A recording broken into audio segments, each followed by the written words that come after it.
Hi, my name is Cindy Ryan, I'm Brianna Motzkus.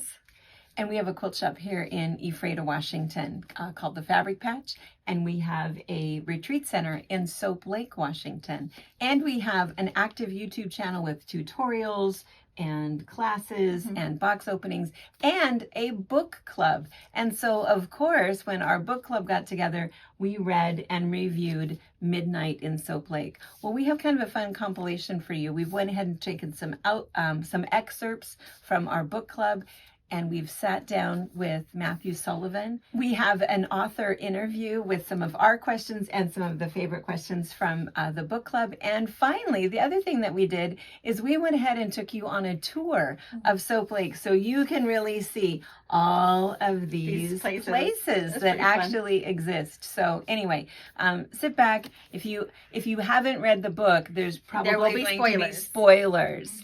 So fast forward through that part, or good luck. Enjoy.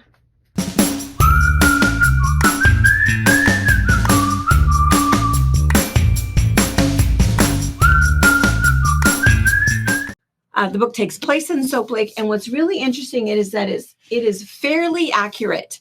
I mean, more than fairly. I think the only thing that he kind of took some liberties on, and you'll see when we do the little tour for you, is he moved the rock house to a remote area. And what else did he do?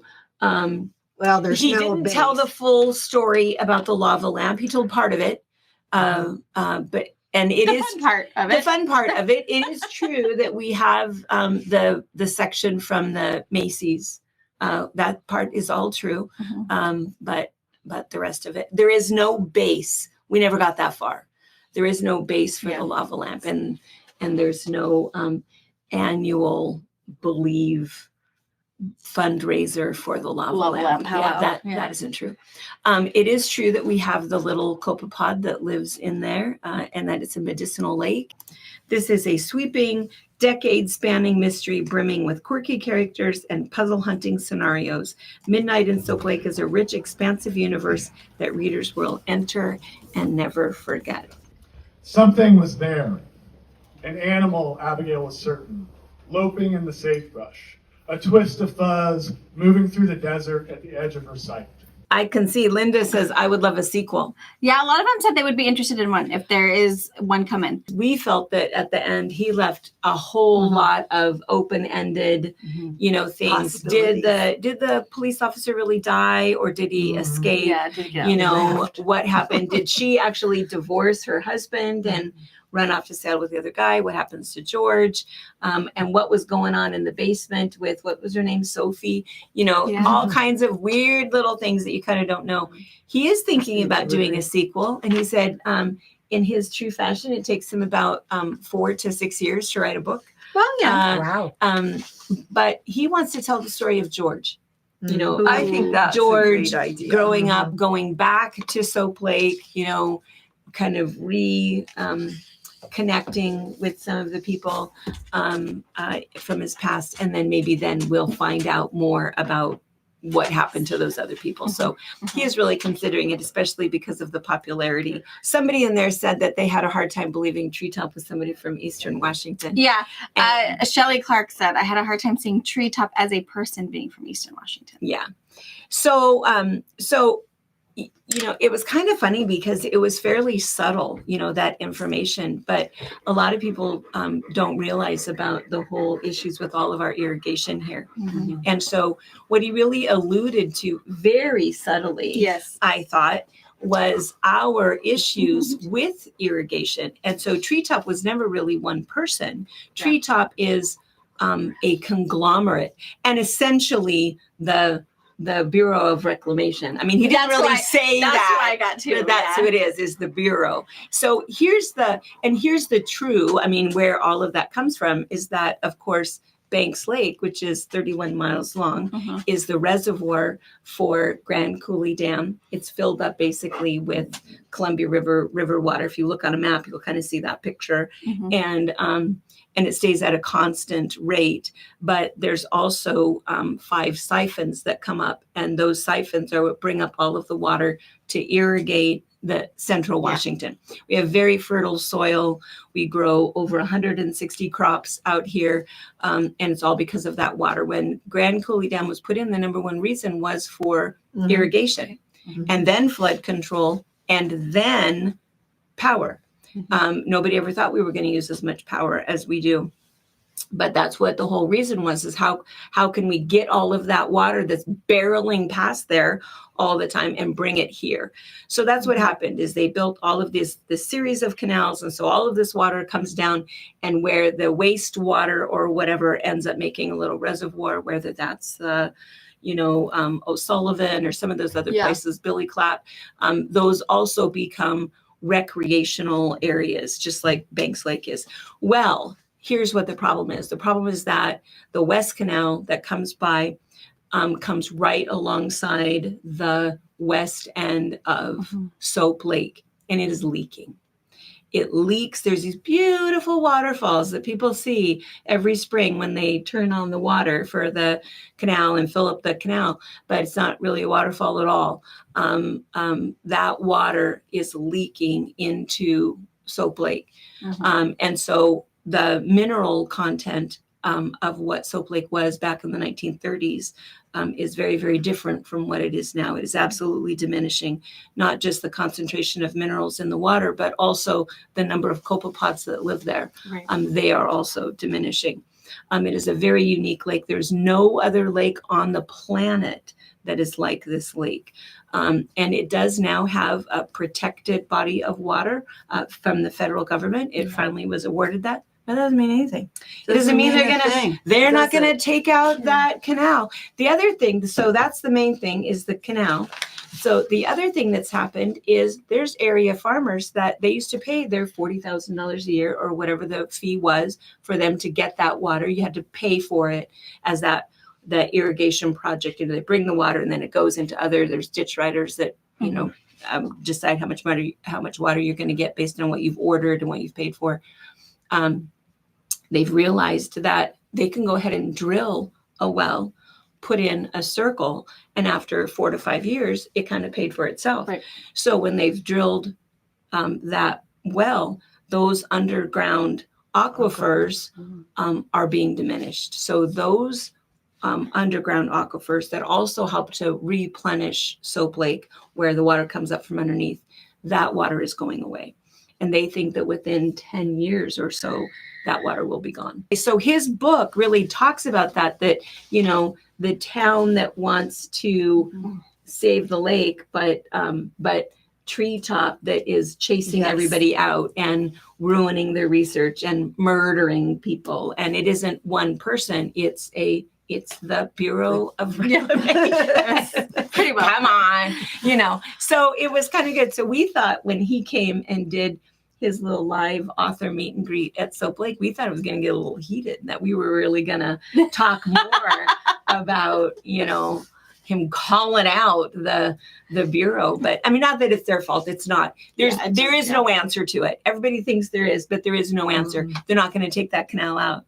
They can't. You can't repossess a well. They're not going to tell the farmers, you need to fill in that well. It is $1 trillion problem. And the $1 trillion for all of the irrigation and all of the food that's produced here versus, a little lake, it's just, there's no answer to it. And interestingly, that's why we loved it so much, because that's what he talks about. And he changed it up a little bit to make it a person and make it but we all knew what he was talking about. So anyway. And even with all that hidden information and hidden history in there, it's a really good read. I mean, it is a good read. If you don't know all of the behind the scenes, from in our area, it's super interesting and how you might not know who Treetop is. It might take you a minute to realize who or what that group is. Yeah. But yeah. Yeah, I really thoroughly enjoyed it. I think I would have enjoyed it if I didn't know that there was such a place. Yeah. It's a good read. I still would have liked it. And he is such a delightful guy, just super tall, super friendly, super, super nice. So it's kind of funny that we thought that it was interesting that he had so much murder and, mayhem. Yeah. one of the first interviews that I saw with Matthew is he said that he was really hoping that the people from Soap Lake loved the book. And That he thought I of think us. everybody really did. Yeah, I think we could really, yeah. The where when he came to Soap Lake and there was the authors event, we were in a room that held, what did it say, 88 people, and there was over 160 people. And where you guys were sitting, there could have been more, but people were coming in, looking, turning around, and walking back out. And That's cool. that they said there was 30 or 40 people that it's like, oh, I'm not even staying. Tonya said, I feel like Sophia, being a junkie, is super street smart. She had a good sense not to store everything in the same place. I think so too. I think she took the research to prevent it from being destroyed. Right. I agree. And I think she needed to get it to someone important. And I'm glad Abigail was able to do it. Yeah. Get that information to who she needed to do whatever. If there's a sequel, maybe we'll hear about that. Or maybe that's something that George will end up doing, is really trying to figure out, you know, going to FBI, going to something else, going, Yeah. you never know. Maybe that's part of George's story. Yeah. Faith had said early on that she hoped George was Kevin's child. Me I know, too. me too. I so hoped so too. I was right with you. I But know. who was the dad? I think just some rando. Just I some know, random. but- I know, but Yeah. it really Yeah. bugged me. It really bugged me because I wanted know. it to be Kevin too, and then I thought, but yeah. who the heck was it? Yeah. Yeah. This is also, I would say, a young adult read. There's nothing super gory. There's no bedroom scenes. No. Nothing. So if you have a young person who wants to Mhm. read something with you, I feel like this is appropriate. Yeah. And you learn things. Mhm. Yeah. You know, agricultural big things, I difference. guess. Book club with the girls is always a lot of fun, but now it's time for my conversation with Matthew Sullivan.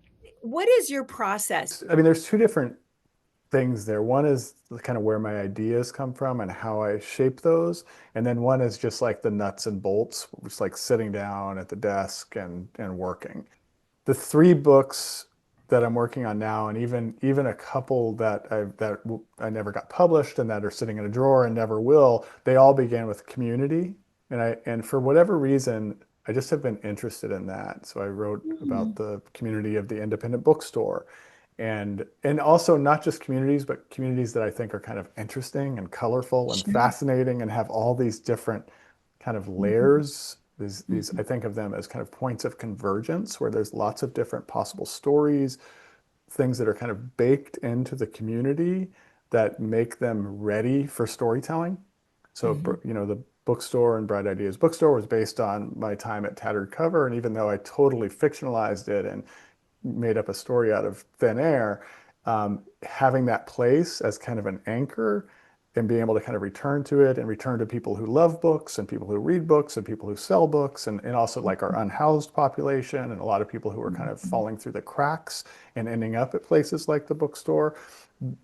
So on a level of ideas, it's like as I think about these communities, these stories emerge, especially when you're thinking about it in terms of a mystery or crime. And obviously with Soap Lake, a very similar thing, a colorful community with a really fascinating past.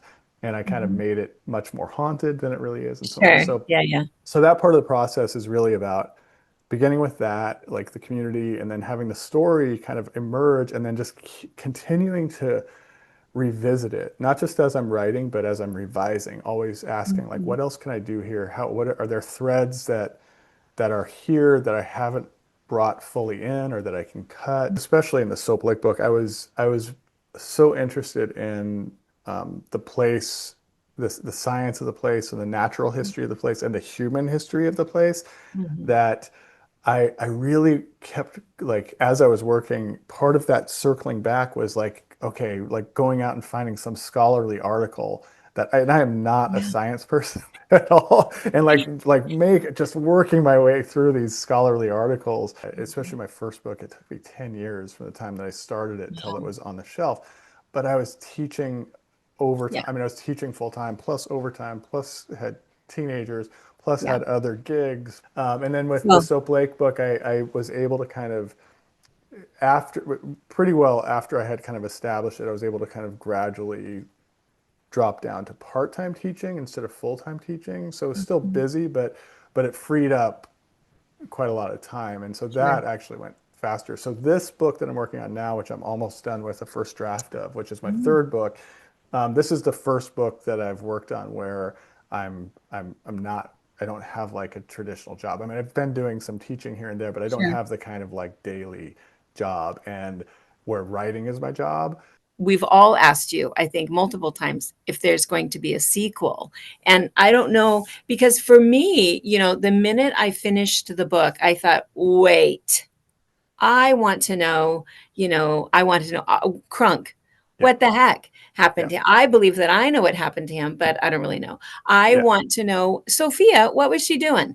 Yeah. Was she a plant the whole time? Was she not really this, wigged out hippie Yeah. that totally couldn't care less? Was she keeping an eye? Because then I started thinking, wait, all this time she was just like lounging in the car. She was obviously listening to the conversation. So I felt like I had to go back and read the whole thing. And, and then what happened to Abigail and Eli? Who's the husband's name? Yeah, Eli. Eli. Eli. Yeah. What happened to them? They weren't going to stay together. They never, I mean, I think, but Daniel is gay. So I don't think those, so I had all of these questions. So then I thought, well, you must have left it open-ended because you're going to bring us back later. I neither confirm nor deny. No, so I'll tell you, endings in general, for me, I think I am inclined to write endings that feel a little bit more ambiguous. I feel like pretty strongly that I suggested pretty clear endings, or things that I intentionally was like open-ended. So Yeah. total spoilers, right? Yes. Okay. We're ready. So I'll talk about Crunk. Okay. I wanted to kill off Crunk. Yeah. We For liked obvious him. reasons. And then Yeah. he turned out to be an absolute Yeah. horrifying jerk. Yeah, Yeah. but the thing Just about unfortunate. Crunk in my mind that I really struggled with his fate, because I feel like a lot of us, and not kind of me personally, but a lot of people in a situation like he was in, where he's like, I just want to get out of town. I just want to kind of take the shortcut. A lot of people do this. A lot of people cheat and steal and lie and manipulate when the opportunity arises, even if they maybe think they're good people, or other people think they're good people, or maybe they are good people and just messed up. And to me, that's kind of where Crunk fits. He allowed Esme to die, Yep. and that's 100% on him. And I'm not Yes. saying that that's like a forgivable act, No. but I also feel a little bit like, there's a million ways that I could have just like killed him off. Like Treetop could have just killed him and then killed Esme, Right. or something that wouldn't have worked for the story. But you know what I mean? Like it could have come back in any number of ways. So I felt a little bit like there is this seed of goodness in that guy, even though he did an abhorrent thing. And you see the seed of goodness throughout the book. Again, in my mind, Yeah. he was a Yeah. good guy who like screwed up and got in too deep and whatnot. And part of it is he wanted out. He was like felt stuck, and in a similar way from Esme, felt threatened and all the rest of it. And so I couldn't kill him off. I couldn't just like kill him. And so that was very intentionally ambiguous, where he's not going to get the life that he wants. He's going to be haunted by this, but in my mind, he is gone, at least for now. Tell us what's to do with Sophia. So Sophia is not, she was not part of some wild conspiracy. Okay. This is really just about that one scene in the end. First of all, I just love Sophia. She did just like too. pulls on my heart so much. And so for her, it's like Abigail knows what happened to Preston. So this is obviously Treetop killed Preston because Right. he got too close. And that's kind of messy, because the reason they killed him is because actually Abigail got too close. Sophia, at the end then, Abigail gives her the newspaper and says, hey, I've got a favor to ask. And in that blank space, in the white space of the page, she basically tells her that Preston was behind all of this. Preston really is like the key to understanding Treetop, right? Sure. And so Sophia, in the end, then she goes to Preston's basement. And also, I think this is a small bit of it, but Dr. Carla says, they're going to burn Preston's house down, or they'll do something to kind of cover their tracks. Right. And so so when she goes to Preston's basement, she's basically doing this as a favor Preserving to it. preserve it. And she's a Oh. librarian. So she takes everything, takes all the articles, takes everything down from the wall and boxes it up and takes it back to her house. And there's a line that says, you know, she's going to be the master of the scanner. So Yeah. she's going to like digitize it all and basically keep track of what Treetop is Okay. doing. I So now it's like totally missed documented. that she was It's- preserving it. Yeah. Oh, see, that And it's- totally makes sense. And I it's a don't know why tribute, like the article she sees. And a Right. couple of people have asked me about this, and I totally get it. It's like a small scene at the end of the book with a lot happening in it, but and it's very so small. much is And going there's so on. much So going wait, on. So I totally Right. like a lot of people have asked about that. But she basically like she sees an article on the wall that says, you know, man killed in hit and run. So she pins it. No, she doesn't see it. She pins the article on the wall as like a tribute to Preston while she takes everything else down Right. because Preston was killed by Treetop. So she's Right, like leaving this thing. So I wouldn't say like ambiguity, but about George and Daniel and Abigail kind of riding off into the sunset, going to Seattle, and kind of, you know, leaving town in the moment. There's the idea here is that Daniel in particular, but throughout the kind of discovery of who Treetop is and what Treetop has been doing, that they've kind of halted it. They've halted this system of corruption. They've halted this like this violent kind of almost like pay it forward thing that Treetop is.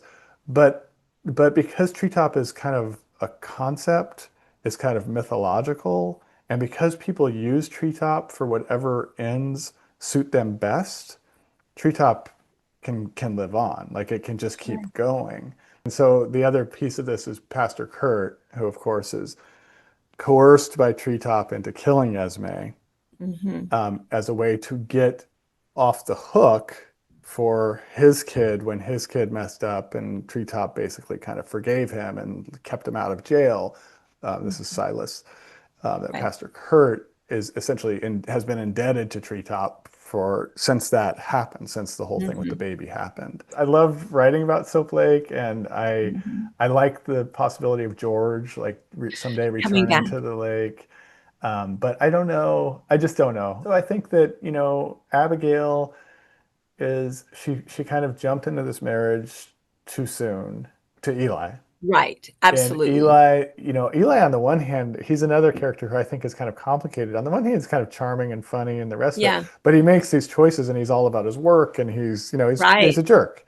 Right. He's really focused on himself. And I wouldn't even say, like, I think in my mind, he really loves Abigail and is like, you know, happy as can be, but of course, because he's like, you know, he can do whatever the hell he wants. So right. Not really husband material. No, not at all. No. So I think that their relationship is you know, not working out. But I think Abigail, in my mind, she was kind of like looking for someone to be her partner for life, and thought there was Eli in this like moment of romance, and like you can go to this place and get out of your life, and like it was all too good to magical.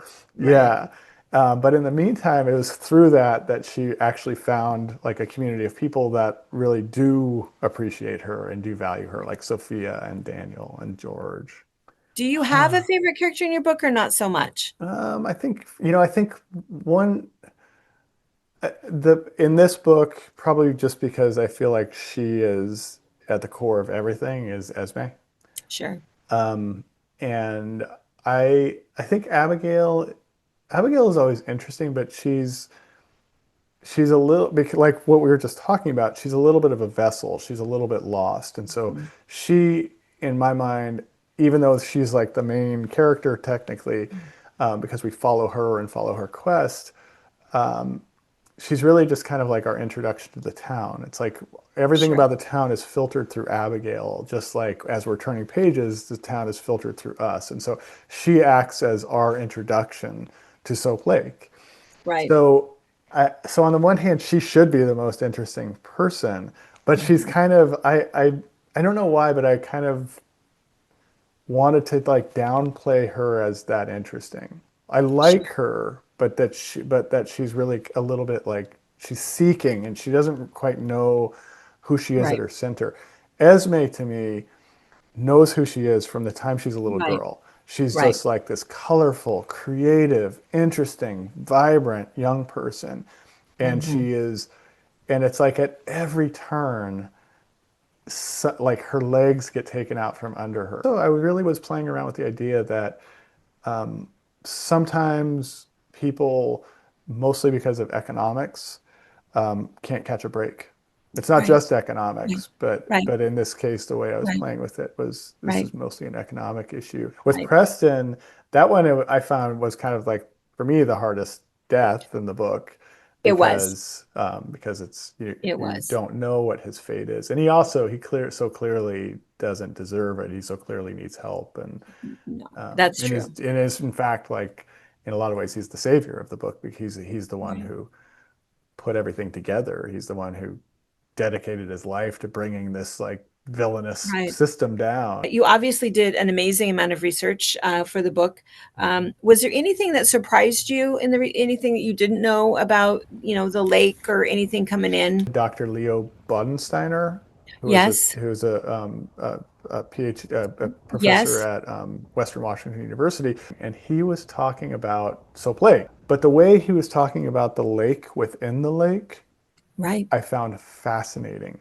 Oh, This like yeah. so this is the A mirrometric layer. the meromictic layer, the Yeah. monolimnion, Yeah. where it's like the layer at the bottom, which I always knew about, but he described it as this like goo, that it's not really water, that it's this kind of because of the amount of chemicals and just kind of natural occurring qualities that keep it down low while the rest of the water, is on a different level than it, that it's become this kind of viscous, syrupy, it's not even water, it's just like a liquid. And it's Yeah. really kind of condensed and concentrated, and it's got arsenic and it's got crazy amounts Yeah. of saline and all these other kind of components to it.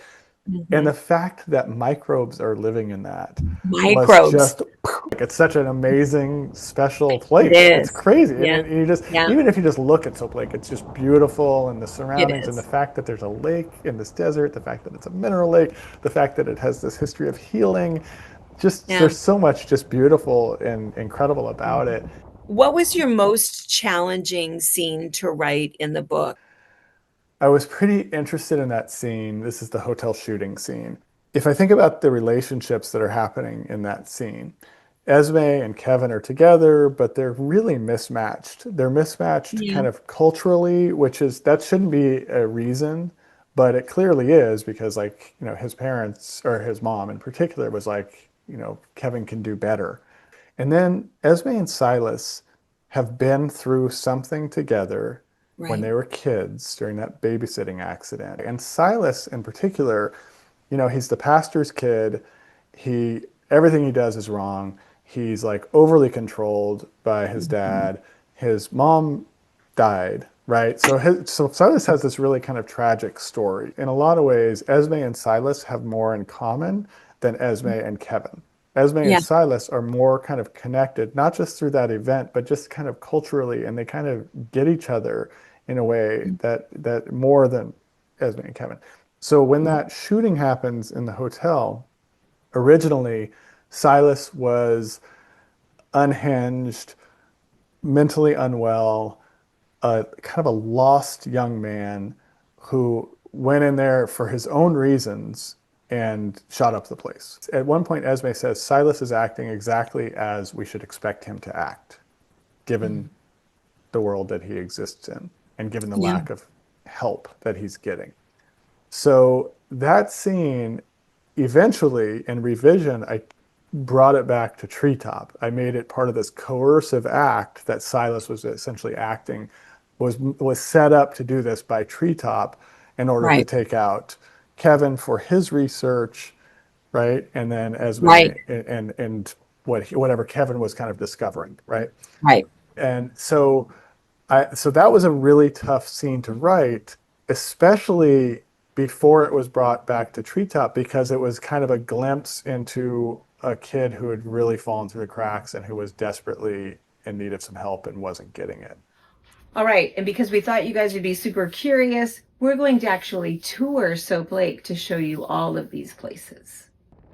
Soap Lake is right about in the middle of Washington State. If you take Highway 2 between Spokane and Seattle, you'll turn down Highway 17, just past Banks Lake, just past Coulee City, and you'll come down. You'll be about 10 miles past Dry Falls, past Parks Lake, and right into Soap Lake.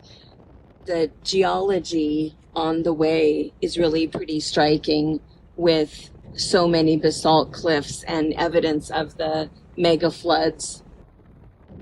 You'll come past the Smokeyam Park, which is a private camping facility on the north end of the lake. And then you'll see the lake. The lake is about 2 miles long. I think we're about 80 feet deep in the deepest parts, but the majority of the lake is extremely shallow up near all of the beaches. If you look right in the center of the lake, you can see our tufa, which is in the coral family. And it's just kind of this great big, it's almost like a stalagmite from the bottom of the lake. It's made out of magnesium and calcium and phosphorus. As the lake diminishes in size and gets a little bit more shallow, we can see more and more of it. And on the east side of the lake are beautiful basalt cliffs, a natural bat habitat, and again, evidence of the mega floods that came through here thousands of years ago. Most often, the lake will have kind of a glassy finish and be pretty smooth. Whenever the wind is blowing, you can see a few ripples in there, but what's really nice is when there's a lot of wind, we end up with soap suds because of the sodium phosphate and some of the other minerals that are in the lake that will essentially create soap suds. Years ago, when there was a higher concentration of minerals in the water, we had massive amounts of lather, and so much so that it would blow across the road that we're traveling, and you would have to have your windshield wipers on. As you come into town, you can see on the right, this is the city-owned park. You can stay overnight with a full hookup, full water, full power, and right near one of the beaches. We're going to turn up this way and show you one of the spots that you hear about first in the book. We're coming past the Masters Hotel, and up here is where the water towers are.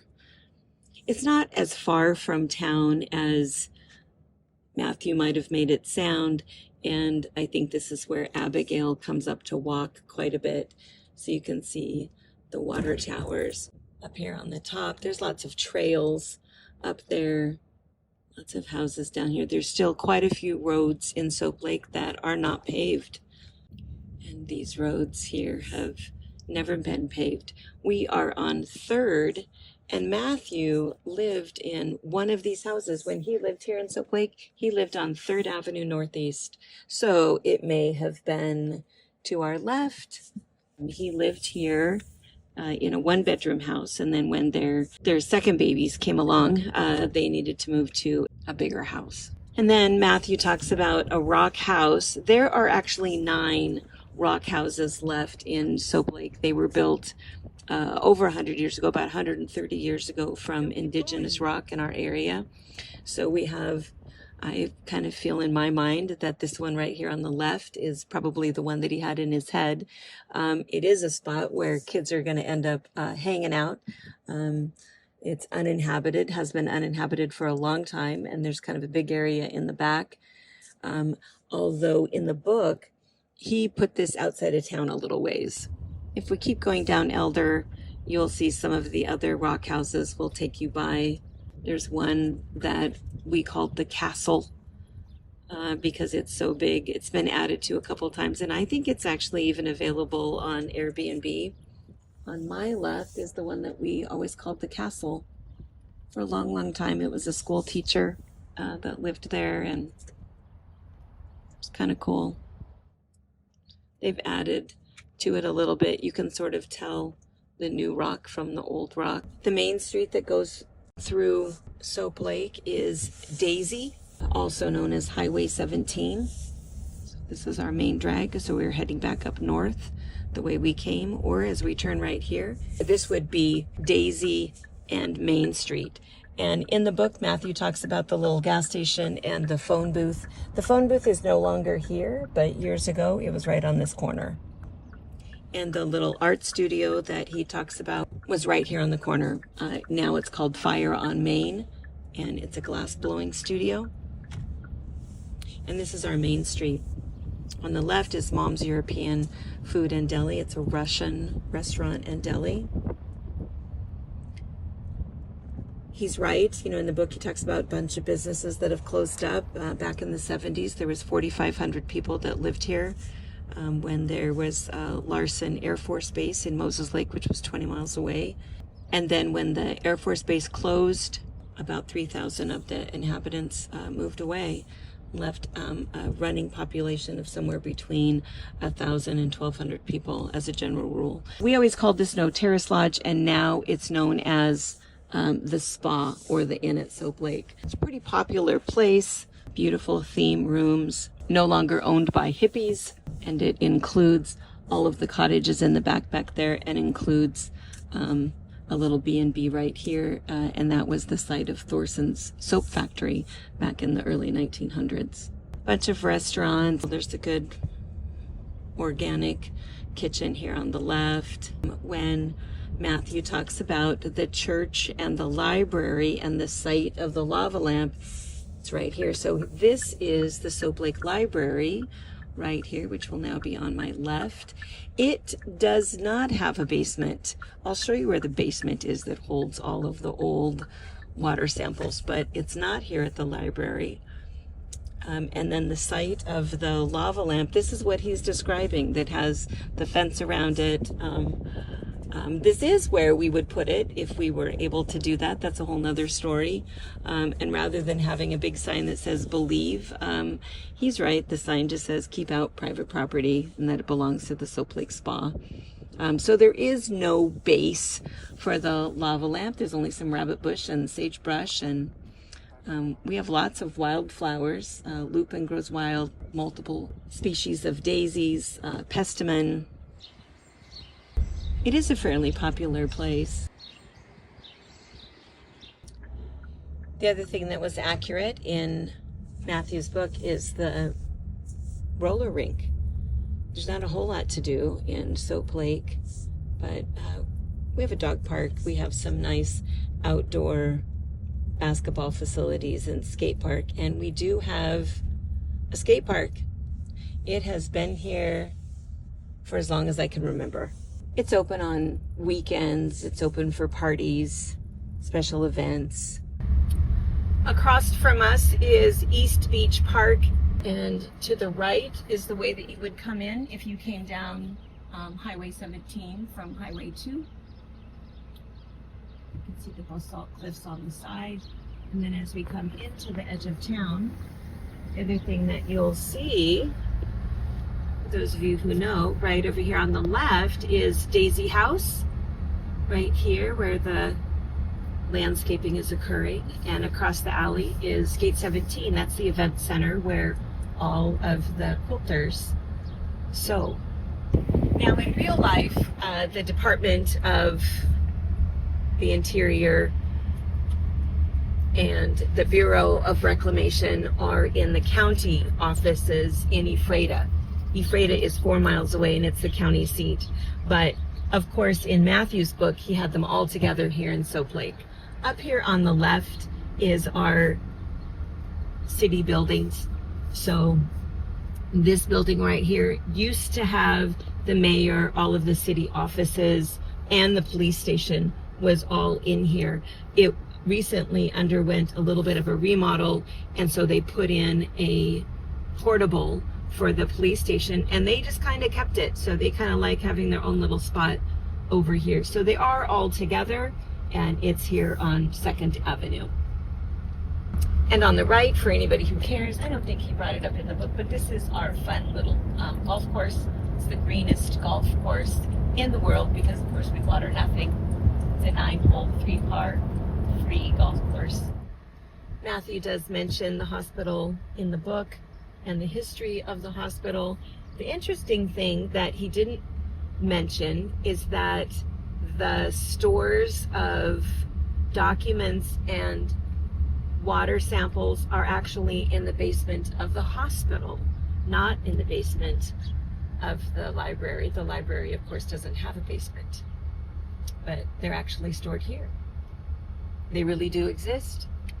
And the minerals, of course, really are diminishing, as are the numbers of the little copepods that live in the water.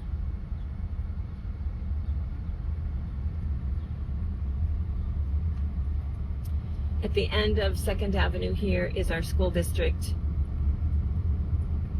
The high school and the junior high are in this building in the front, and the elementary school and the middle school is in the back. They're all together on one big campus.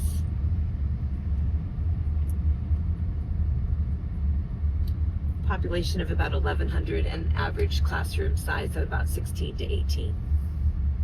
Some of the little cottages that have been here for 100 years have been torn down and replaced with a lot of new construction. There are 3 fairly distinct beaches. This one is really more for locals. It's not really on any map. We call it Juniper Beach, and it's fairly rocky down there, but it is beautiful. You can pan across and you can see the west end. That's Highway 17 off to the side of us, the north end of the lake. And you can't see it from here, but West Beach and East Beach are off in that direction.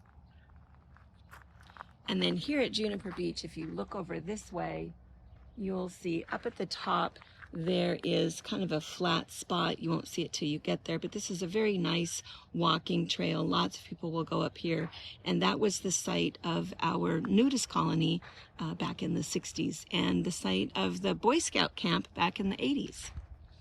And you can access that trail over here. You can easily walk around it, and you're encouraged to do so. This gate is just to keep ATVs and motorcycles off of the trail. It's an easy walking trail, easy to navigate up and back down. In my mind, when I was reading the book, this is actually where I pictured that Abigail would go for walks. Most local people come out here or along the canal. It really is a beautiful area. Matthew talks about the canal system, and the West Canal is actually up on that upper ridge, kind of where that, it almost looks like a telephone pole. You can't really see it here, but that's where it is, and it skirts along the western edge of the lake, and that's where the canal is essentially leaking into the water. And he refers to that in the book. But we'll take you up and show you a better spot where you can really see the canal and see the size of it and have a better description of what's happened in the last scene of the book. So we are at the West Beach Park, which is a little bit more sandy, and if you look up here, the white is salt. Soap Lake is 10 times saltier than the ocean, so there's a lot of floating going on, and there's a lot of salt deposits.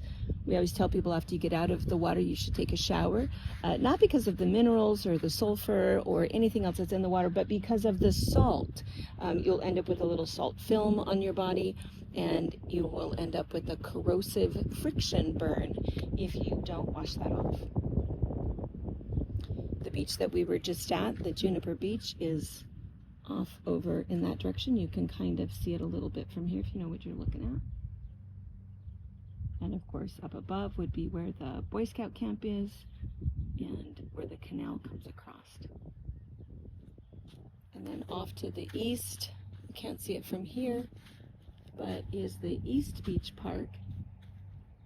You can see the water towers up in the distance where Abigail took lots of her walks. And again, if you kind of know where you're looking at, you actually can see the site of the lava lamp base where he envisions it being, which is up on that rock right there. Not really there in real life. And that's also part of the beach for the spa. So we'll go out in the water. It's extremely shallow. You can walk out for quite a ways before you have to worry about any kind of floaties or anything like that, which means that then the water is extremely warm.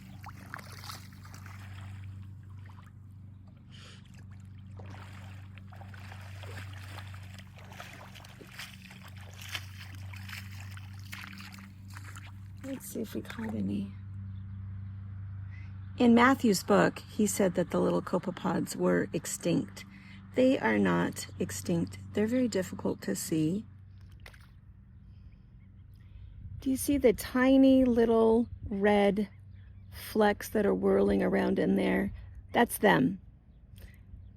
They are kind of in the brine shrimp family, but this is a very unique creature.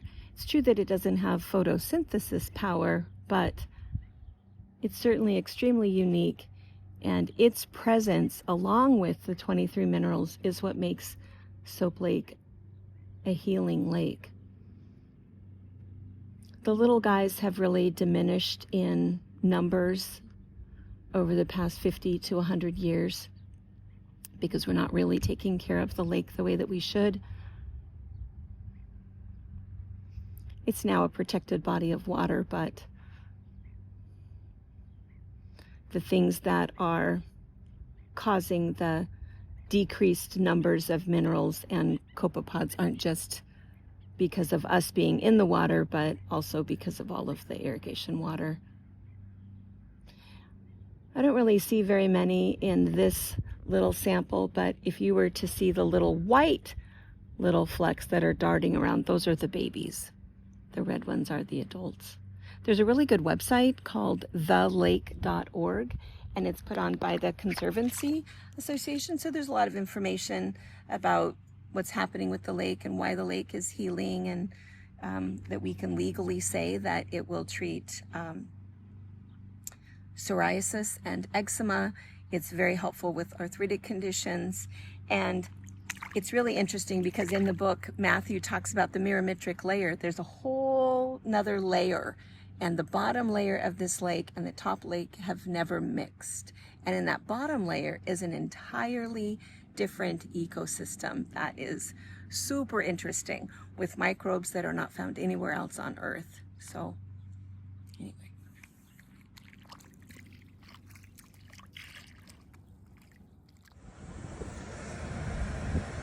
Okay, we're going to come back down Main and we'll show you the site of the original poster. So again, here on the left is the library, and then we've got the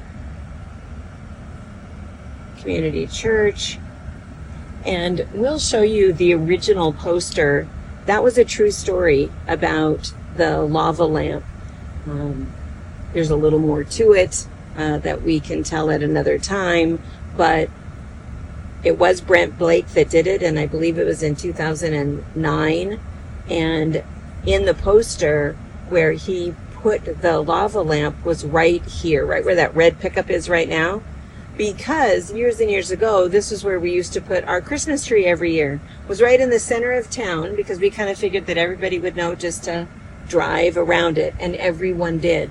And so right at the main intersection, and that's where he put the lava lamp for his farce of a poster. And again, Brent, and then he had a great big one on the side of his building for a while. And again, this was his building right here on the left corner. And Brent passed away in 2013. It's about a half a mile outside of town, but we'll take you up to show you where the canal is and where the book ended for at least one of our characters. There's another water tower up here. This could have also been when Abigail was talking about walking and meeting up by the water tower and up by the canal. This is where we think he had envisioned. So there is a road that goes here, but right up here, just a little bit farther, is the canal. And these are This is one of the canals that comes from the siphon tubes up at Grand Coulee Dam and Banks Lake that brings all of the water down for the irrigation project here in the basin. So this is the West Canal. And you can kind of see the sides. I think in the book he talked about a deer that was that had fallen in. Crunk was trying to help to get the deer out. And we'll flip around and show you on the other side. And again, you can see all of the agriculture that's out here. There's apple trees, pear trees, hops, grapes, lots of agriculture that is possible only because of the irrigation project. They talked in the book about the handholds where if you fall in, every 100 feet or so, there's these funny little handholds that you can grab onto. You can get out if you need to. And off in the distance, what you see is Ephrata, hayfields in front. And of course, on the left is Soap Lake. And of course, the final scene was at the canal. And I guess you get to decide for yourself how you're going to end this book. So thank you so much for joining us. Thank you for watching our video. We invite you to leave a comment, hit the like button, or better yet, subscribe to our channel so you never miss an episode. You can also visit our Instagram, Twitter, Facebook, or Pinterest pages, or find all of those things and our online store at fabricpatch.net.